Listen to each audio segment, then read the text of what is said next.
free your staff to focus on high-impact work while offering round-the-clock assistance to every student.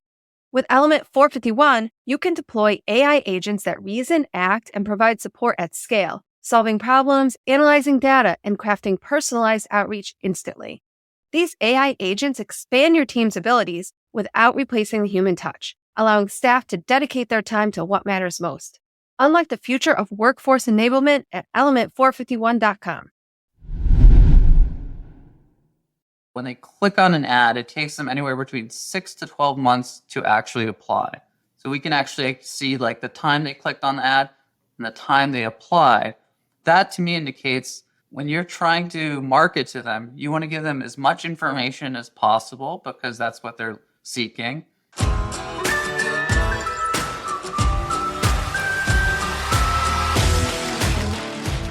Welcome to The Application, a podcast focused on actionable takeaways to help you level up your marketing and enrollment management game.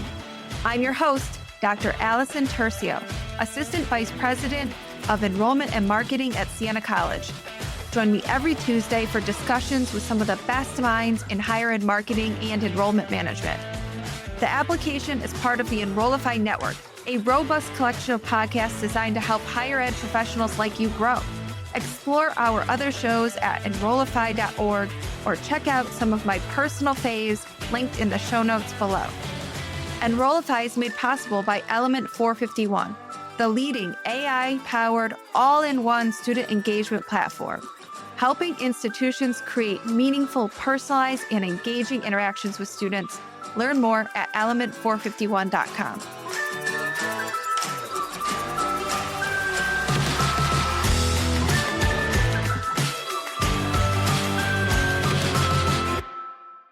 Today, we're taking a hard look at lead generation in higher education, specifically why it doesn't work. Traditional lead generation strategies focus on capturing names and emails through RFI forms and hoping prospects will convert. But here's the problem. Most of enrolled students never even submit a lead form. So why do we keep treating students like sales prospects rather than informed decision makers? And more importantly, what should universities be doing instead? To break this down, I'm joined by Robert Kadar, a seasoned expert with over 15 years in marketing, enrollment, and media strategy for higher education. He's worked in some of the largest and most complex universities in the country, integrating data-driven strategies that actually drive results. Robert, welcome to The Application. Thanks for having me. This is really exciting. Yeah, it's so exciting. And Robert is actually going to be presenting at EduWeb Summit this summer in July, so you'll be able to get the full view from his presentation, but we're going to give you quite a preview in our conversation right now.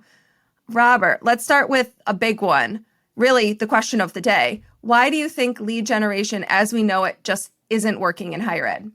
Sure, yeah. So just a little bit of background for how I landed on this kind of a revelation, because I used to do lead generation myself, but my background was like as an undergraduate and graduate student in science and evolutionary biology. And I was always curious about testing, experimenting things and seeing what works and what doesn't work.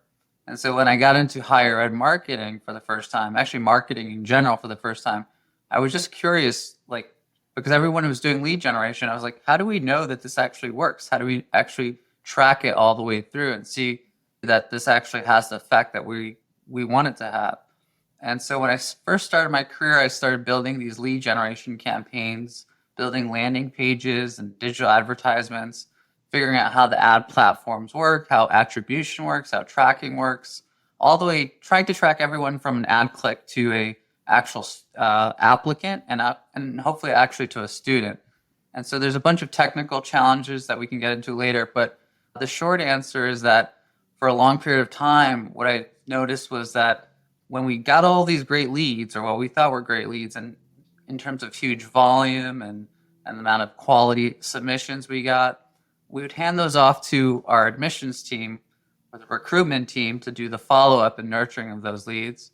And most of the time, we didn't get much of a, like, wow, we're getting all of these students from all of these leads and stuff like that. And I was always curious, well, are these leads actually converting? How do we know they're converting? And of course, you could do one thing, which I think a lot of people do, which is you could take the leads of your list, the list of leads, and you could take the list of your actual students and try to overlap them and see how many match. But no one was asking the question, which was how many enrolled students had previously filled out any kind of form on the website, landing page, whether they came from an ad or whether they came from just organically from search. Over the course of my career, I really wanted to answer that question. I wanted to look back at current students and see who actually filled out any of that information.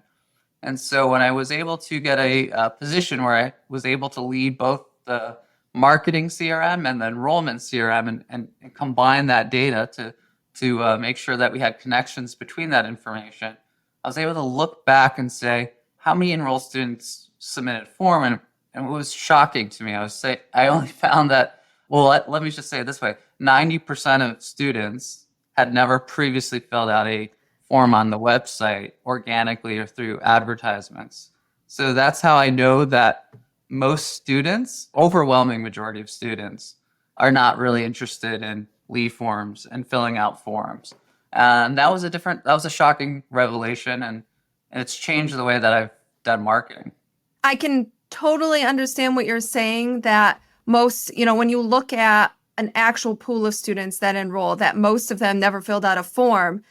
On the other hand, the ones that do are really interested, right? Because they're actually willing to fill out maybe even a cumbersome form, right? And let us know that they're interested. So it's interesting how we might see that play out. What emphasis do you put and where? So we know that students they're already researching programs. We know they're reading reviews. They're going to social media channels. They are watching YouTube videos, right? And they're doing all of that before they apply to our schools. So it does make you wonder why we cling to these outdated tactics. Why do we run an entire ad campaign whose goal is lead generation? Why do you think we're clinging to this? That's a great question. And I was thinking about it a lot. I looked at my own reasons for doing that when I was focused on lead generation. One of the things that I think I realized about, at least about myself, and I think it might be attributable to others in the industry, is that when we look at best practices from a lot of these lead generation tools and the marketing CRM technologies that are out there, most of the best practices or recommendations is really focused on, I think about it as kind of an audience that we think they know how to act, but we don't really actually test whether they know if they're actually acting that way. So we think about an audience that needs to get to your landing page, and we think about what's the end goal, because we're very marketing and sales driven mentality. And we think about the end goal being, hey, we need to get these people to take a specific action. And we think that if we just put a form on that page with very little information and have them focus on that specific action, they're going to take that specific action. These are common recommendations. I just looked at what HubSpot, one of the leading CRMs, recommended the other day, and it basically says when you send an ad clicker to a landing page, it says make sure the landing page is almost naked. That's what they use. Barely any navigation to get to any other pages of your website. Sparse content on your site. Really have your ad clicker focus on the form and the button, the call to action. That's what the recommendations are. And so I think a lot of us in the industry follow those recommendations because we trust in the reputation of these big giant companies. And that's where I think it started. I mean, that's how it worked for me. But another challenge is that higher ed marketers really, what I think is they have their hands tied behind their back often when they do marketing, because they can't see the connection between the data connection between marketing and the student enrollment. They're oftentimes siloed in higher ed on the enrollment side and the marketing side. So it's really hard to know if any lead generation actually works or not. And it's really hard to track back, like I said earlier, from your students' interactions and their historical interactions with all of your digital collateral or assets like your website or emails and so on. So it's really hard to actually see the full funnel. So I think that's what's happening as well. Yeah, clearly the light bulb moment for you was when you were able to connect those two CRMs together. That's so you could see the through line. If you can't see that through line, you don't really know what your impact is. It's sort of on the marketing side, it stops at delivering leads, and then you don't really know the true ROI of it. But what should we be doing instead? So should we be doing a different kind of RFI form? Should it be more like it's the sign up to visit, or it's a quiz or something like that? Or should we be focusing on something entirely differently? What should we be doing? Sure, that's another great question. So in my data, there's 10% of people who will, prospective students who will end up filling out some type of form and then later applying. So there are a good portion of people who want to get the information that you're offering, want to learn more. It's just not the only, that's what you're saying. It's just not the only thing that marketers should focus on. Correct. Yeah. I think the prioritization is the problem, right? So I think the fact that when you look at like an ad and you click on an ad from any or many higher ed places, and what you end up going to is mostly a page with limited content and this kind of gated approach to information. I think that's a poor prioritization based on like the prospective students' behavior. What we do see in terms of the prospective students' behavior is that, like you said earlier, what they do is a lot of research. They go to a bunch of different websites, ranking websites. They go to like testimonials, the sites with testimonials, sites with information that current students or alumni have left. Like Reddit is a great location for them. And then when they get to your page, your landing page, what we've seen, or what I've seen at least, is that when they click on an ad, it takes them anywhere between 6 to 12 months to actually apply. So we can actually see like the time they clicked on the ad and the time they applied. That to me indicates that when you're trying to market to them, you want to give them as much information as possible because that's what they're seeking. You want to highlight everything there is to know about the program, what makes it great. You want to give them all of the different avenues that they may want to take to reach out to you. That could be a phone call, it could be an email, it could be text messaging. It also could be like open houses or info sessions. That's what I think is really important. What I think we as marketers often get wrong is we think we can push a certain action onto the prospective student. Like we think we can, and I think because the problem it's what we want. It's what we want. Yeah. And I think the problem is we have this marketing mentality of like, there's a funnel, a marketing and sales funnel. And if we could just push these people down the funnel, then that's what we can do. But when you look at actual behavior, it's a lot more not as simplistic, and people aren't following our rules. They're following their own rules. And it's going to take them, if you look at whether it's actually a funnel or not, prospective students take so much time, but they also go from like down funnel to back up funnel. They go from, they're like zigzagging all over the place. They go from applying to then going back and looking at a YouTube video to see if they're interested in actually going to that place, right? So they're not really the traditional marketing sales kind of prospective person. They don't follow those rules.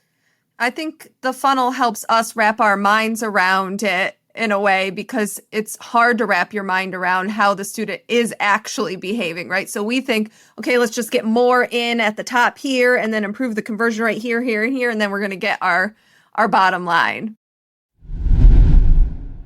The next era of higher ed is here. AI that's both scalable and deeply human. At the 2025 Engage Summit, learn how to use agentic AI to personalize outreach, engage proactively, and free time for what matters most. This Don't Miss event is happening June 24th and 25th in Charlotte.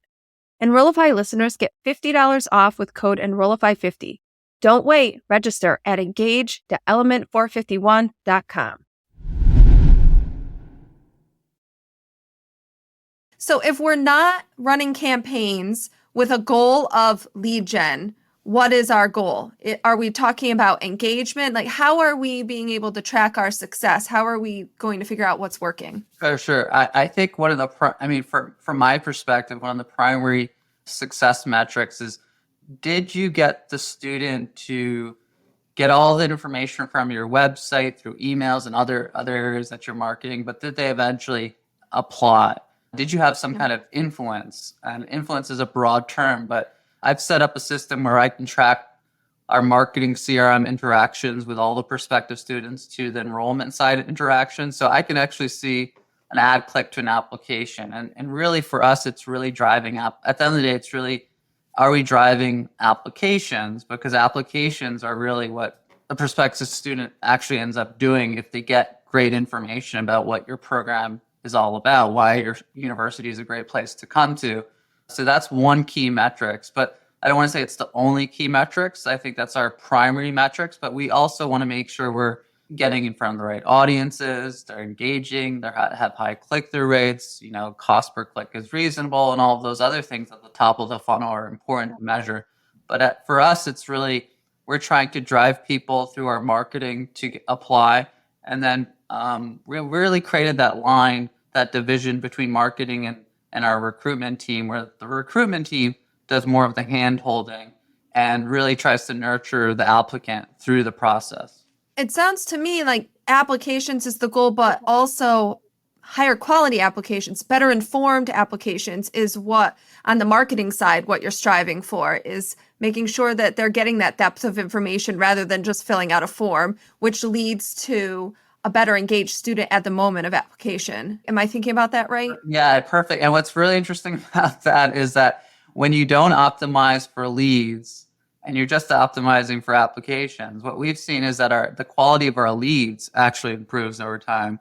Because when you optimize for leads in the app platforms, they really try to find people who are just these like form submitters, like people who generally like submitting forms. And it turns out those people tend to not be as qualified than if you just actually don't do an optimization for leads. So so the same holds true for applications. Is like we really want to make sure that when they apply, they have a high quality score. But in doing so, we want to make sure that it's not just focused on a form application. The information that we're providing them is very in-depth about the programs, so that basically, in some ways, they can say, after they see all the information, I'm not interested, or I am interested. So the quality does funnel in through a marketing approach where you're really trying to give them as much useful information as possible.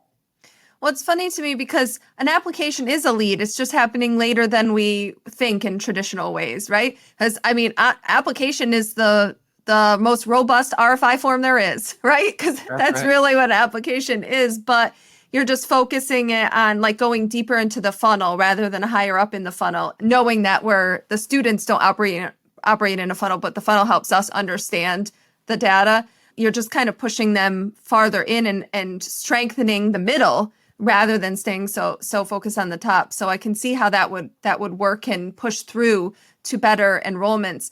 But this is a difficult mind shift because, like you were saying, the HubSpot example of a very super optimized for RFI conversion landing page to now we've really got to be focused on the types of content we're putting out across all of these channels that we know prospective students are on. So on YouTube, the videos, on social media, on making sure that all of the profile sites where your college is listed, that the information there is really robust, right? It's a lot of work. So how do we approach that? And is it possible that generative AI can help with some of that? Is that where we can fill the gap? Yeah, I think I would start with thinking about how you design your landing pages, like the interactions where your prospective students land, and thinking about what they're interested in first, like if you can get either qualitative or quantitative data of what they're looking for. And then at the end of the day, I think marketers overthink a lot of what we do. 90% of what we do should just be about telling the prospective student what makes us great, what makes us exceptional, unique, what's our selling, propositions or value selling points. And that's really all that we can do. And then the rest is all the other kinds of stuff, like how do you target, how do you get in front of the right audience? Where do you target and all that stuff? So I think giving them all of that information, letting them know what makes you great, that's really all you can do. And then generative AI is a great tool for developing content, right? It's easy to create great content across all the different assets that you have, from your email to your landing pages to your website pages and so on. I just want to caution though that like as we all start using generative AI, we're all starting to sound like the same, right? Yes. Like that's the big Yes. problem with generative AI is like 1,000%. what we know from our student interaction is that they can sniff out like when you're being fake. Right? Yeah. That's why they're not filling out forms, because they know it's kind of it could be like a cheap sales tactic, or you're going to spam them with a bunch of emails or call them nonstop. So like the caution with generative AI is like it could come across to a very informed prospective student that this is not really genuine. So I think that's the challenge, is like you want to really be genuine.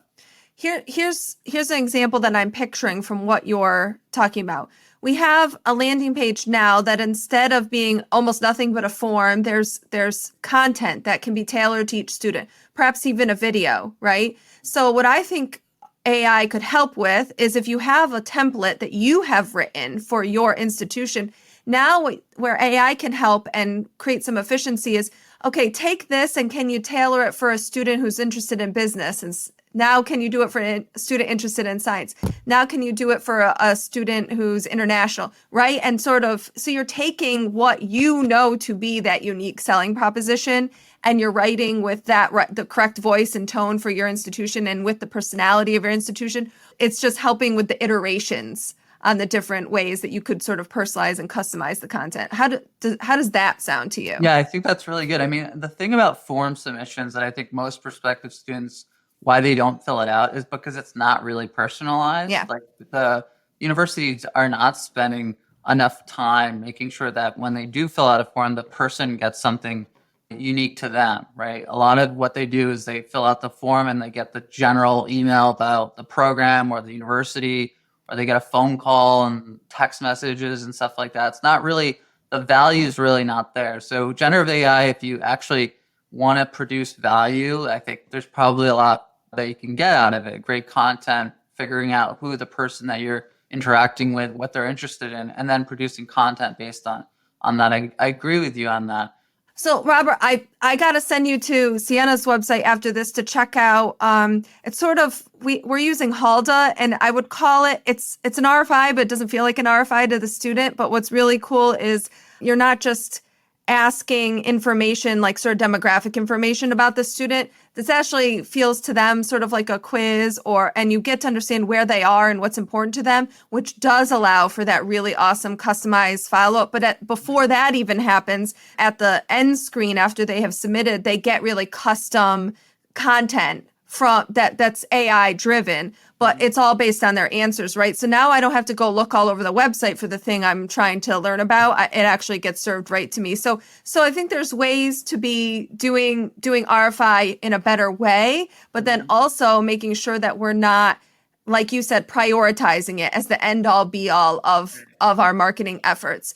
Are there any schools that you think are just doing this really well? Sort of like this, let's not focus on RFI and let's just focus on telling our story really well. Sure. Now I remembered what I was trying to say. So let me jump back if I can for a second on that.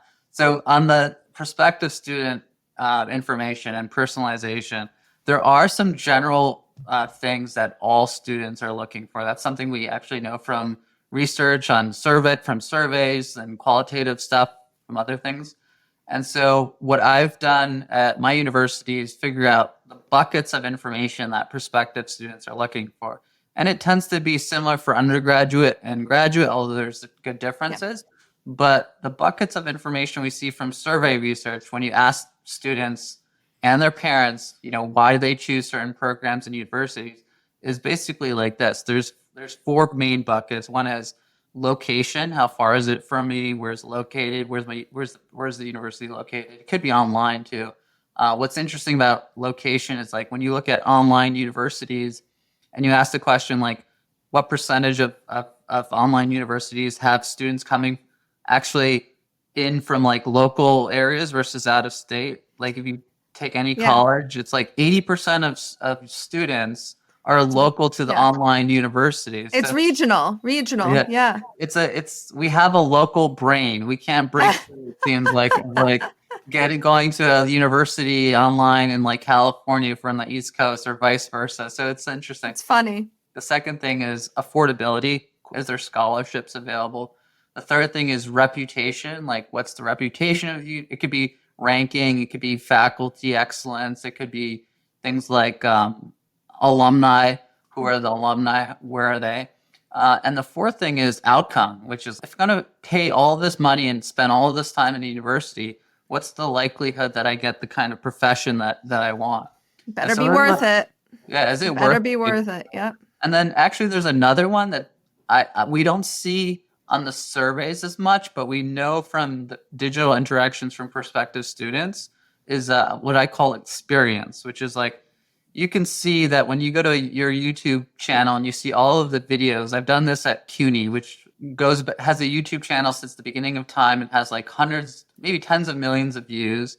When you filter by the top most viewed YouTube video, it's really interesting because the top one always tends to be like videos about what it's like to live on campus, what it's like to be a student.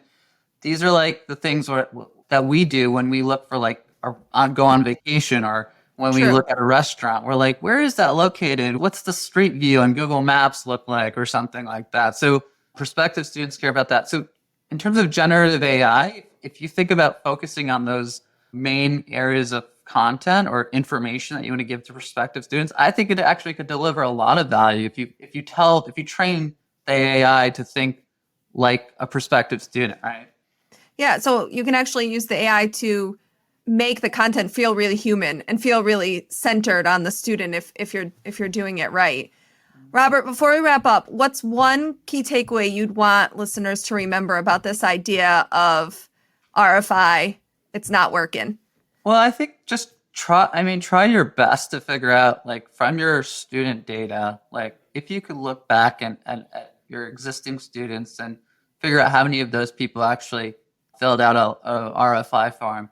See if what I'm saying is actually fits your case, right? Like, I don't know if it's going to be across the board. I believe it is based on all that because I've been working at multiple institutions. But take a look at the data and see and make informed decisions based on that. That's number one. For me, what an interesting stat that I think is really calls attention to this thing is like we dropped our RFI submission forms over 1 year by 95%, and our applications increased by 20%. Wow. Who wouldn't want that? So was a clear sign to me that the RFI or lead generation tactic is not causally connected at all. In some ways, probably is an impediment to actually promoting your university's uniqueness. And that's one of the reasons I think we saw an increase in our applications, because that's what we focused on, is like really just showcasing what makes us unique.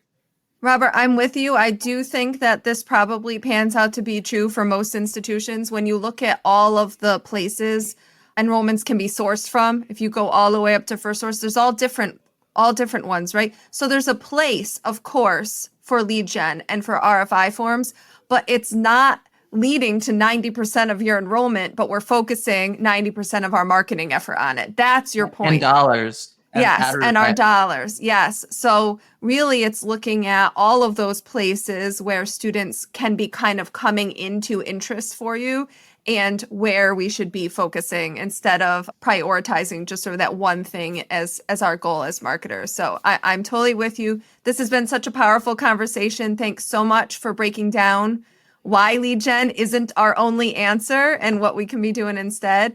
And for those listening, again, Robert will be presenting at EduWeb in Portland, Maine this July. Come join both of us. I'm the program chair. We've got a great agenda lined up.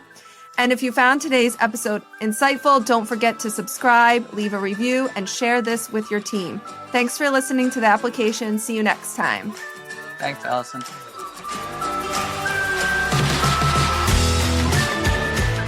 The Application is part of the Enrollify Podcast Network. If you like this podcast, chances are you'll like other Enrollify shows too.